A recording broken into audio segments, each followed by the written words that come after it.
dark and say, my hand will sing. I who made the stars of night, I will make the darkness bright. Who will bear my light to them?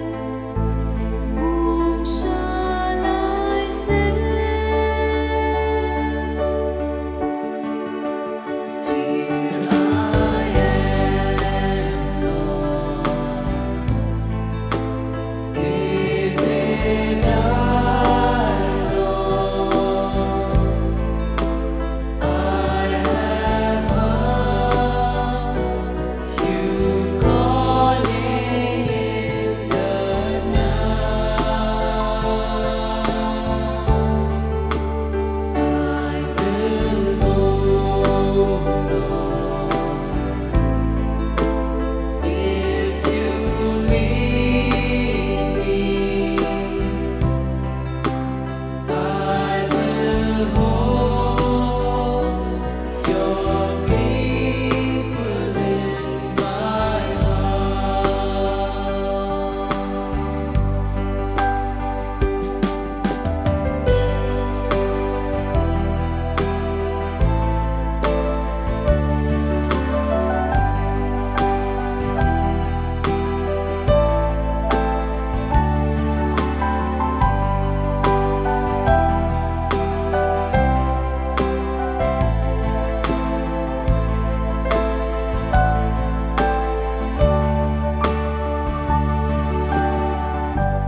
I, the Lord of soul and reign, I have borne my people's pain. I have wept for love of them. They turn away. I will break their hearts of stone, give them hearts for love alone. I will speak my words to them. Whom shall I send? Here I am, Lord.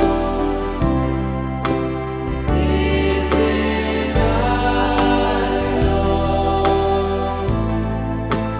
I have heard you calling in the night. I will go, Lord, if you lead me. I will hold your people in my heart.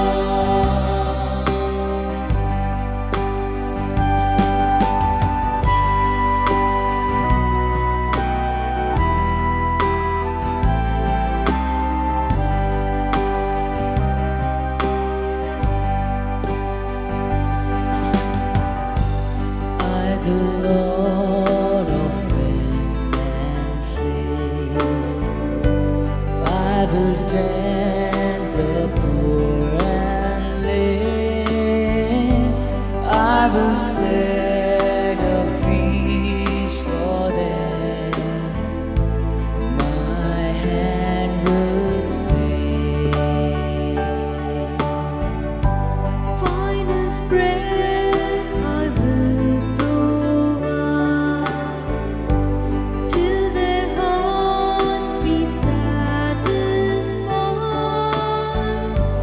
I will give my life to them. Whom shall I send?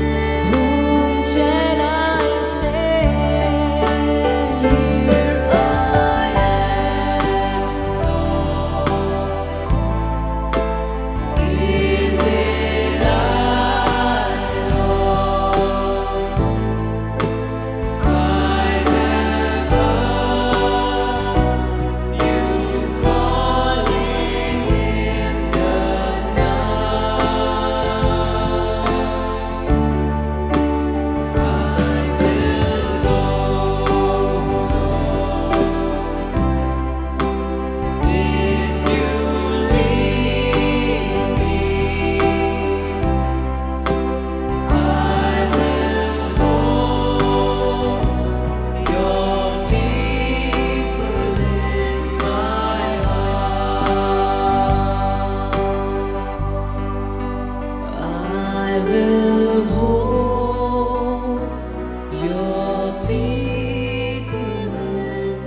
जय यीशु। मेरा नाम है सुनीता धुमार और मैं पूना से belong करती हूँ। एक हिंदू फैमिली में मेरा जन्म हुआ था और मैं यहाँ नागपुर में अपने पति के साथ शादी के बाद यहाँ पे आए और जब मैं यहाँ पे आई थी तो कुछ स्ट्रगल्स थे मेरे लाइफ में अपने स्वभाव को लेकर भी और अपने परिवार में भी। मैं अपने स्वभाव को लेकर कुछ जैसे कहेंगे गुस्सैल स्वभाव होने की वजह से मैं बहुत सारी तकलीफ़ें फ़ेस कर रही थी अपने रिलेटिव्स के साथ अच्छे से बने रहने में। और एक बहुत बड़ा निर्णय लेते हुए मैंने 3D एनिमेशन का क्लास जॉइन किया था, जहाँ पे मुझे हमारा 10 लोगों का बैच था। उसमें एक क्रिश्चियन था तो जिन्होंने कुछ समय के बाद मुझे एक जीसस यूथ प्रेयर मीटिंग के लिए इनवाइट किया और मैंने सोचा जाके देखने में कुछ बुराई नहीं है, तो मैं उस जीसस यूथ मीटिंग में गई। और वहाँ जब मैंने जाके देखा तो वहाँ का जो एनवायरनमेंट था, जहाँ सब लड़के लड़कियाँ यूथ इकट्ठा होकर ईश्वर की स्तुति आराधना करते हैं और अपने पर्सनल स्ट्रगल्स शेयर करते हैं और उसके लिए फिर एक दूसरे से प्रेयर्स मांगते हैं, तो ये जो पूरा एनवायरनमेंट था वो मुझे काफ़ी अच्छा लगा। और शायद मुझे ऐसा लगा कि मुझे यही शायद ज़रूरत थी। कह सकते हैं कि सही समय पे यीशु शायद मुझे गाइड करने, एक रास्ता दिखाने उस समय मेरे जीवन में आए। तो ये मीटिंग के द्वारा मैं जीसस के बारे में जान पाई। साथ ही मुझे कुछ रिट्रीट्स और मीटिंग के लिए भी कहा गया जो मैंने अटेंड किया, तो वहाँ से मैं धीरे धीरे यीशु को जानने लगी। जीसस यूथ की मीटिंग्स अटेंड करने के बाद और जैसे ही बाइबल में मैंने रुचि बढ़ाई और प्रार्थना मैंने शुरू किया, सीखा मैंने, तो 2 साल के अंदर मैंने ये तय किया कि मुझे अब बपतिस्मा ले लेना चाहिए। पर उसके बाद जब मैंने अप्रोच किया बपतिस्मा के लिए तो वहाँ पे भी मेरी एक परीक्षा हुई। मैं ये मानती हूँ कि ये मेरी परीक्षा ही रही। मुझे उस वक्त बपतिस्मा नहीं मिला था, तो करीब उसके और 4 साल के बाद जब मैं वापस अप्रोच करी बपतिस्मा के लिए, तब मुझे बपतिस्मा मिला। 2015 में मुझे बपतिस्मा मिला और यीशु को मैंने जानना शुरू किया था 2008 के करीब। तो इतना डिस्टेंस रहा, यानी 2008 में मैंने शुरू किया और 2015 में मैंने बपतिस्मा लिया। और जिस तरह से मैं जब अपने बारे में सोचती थी बाइबल को पढ़ते हुए, वहाँ पे मैं संत मती के सुसमाचार में शत्रुओं से प्रेम के बारे में पढ़ा, तो यानी काफ़ी चीज़ें अच्छी लगी मुझे। लेकिन ये एक चीज़ थी बाइबल में जो मुझे खटकती थी कि कोई शत्रुओं से प्रेम कैसे कर सकता है, जो हमें नुकसान पहुंचाना चाहता है या जो हमें ऐसा लगता है कि हमारे बारे में अच्छा नहीं सोचते, कभी हमारा भला नहीं चाहते, हम उनके साथ कैसे अच्छे से बात कर सकते हैं, उनसे प्रेम कर सकते हैं। तो ये मेरे लिए चैलेंज था यीशु में विश्वास में आगे बढ़ने के लिए।